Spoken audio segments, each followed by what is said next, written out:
लग्न सराईच्या काळात सोने चांदीचे दर विक्रमी उंचीवर पोहोचल्यानं ग्राहकांमध्ये चिंता वाढली होती, परंतु आता हे दर खाली येत असल्याचं सकारात्मक चित्र आहे। शनिवारी नागपुरातील सराफा बाजार उघडल्यावर सोन्याचे दर 24 कॅरेटसाठी 90,000 रुपये प्रति 10 ग्रामच्या खाली आलं होतं।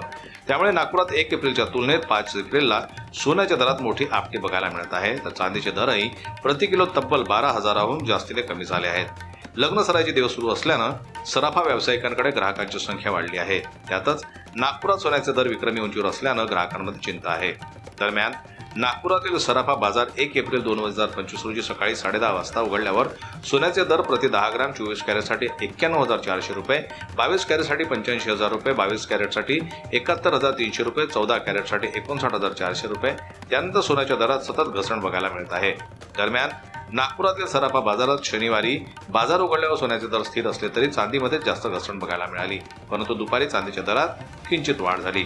त्यामुळे दुपारी 2:30 वाजता नागपुरातील सराफा बाजारात सोन्याचे दर प्रति 10 ग्राम 24 कॅरेटसाठी 89,100 रुपये, 22 कॅरेटसाठी 82,900 रुपये, 22 कॅरेटसाठी 69,500 रुपये, 14 कॅरेटसाठी 57,900 रुपये नोंदवलं गेलं। त्यामुळे 5 दिवसात नागपुरात सोन्याचे दर 24 कॅरेटसाठी प्रति 10 ग्राम 2,300 रुपये, 22 कॅरेटसाठी 2,100 रुपये, 18 कॅरेटसाठी 1,800 रुपये, 14 कॅरेटसाठी 1,500 रुपये घसरल्याचं दिसत आहे। दरम्यान सराफा व्यावसायिकांकडून मात्र सोन्याचे दर येत्या काळात आंतरराष्ट्रीय घडामोडी बघता आणखी वाढण्याची शक्यता वर्तवली जात आहे।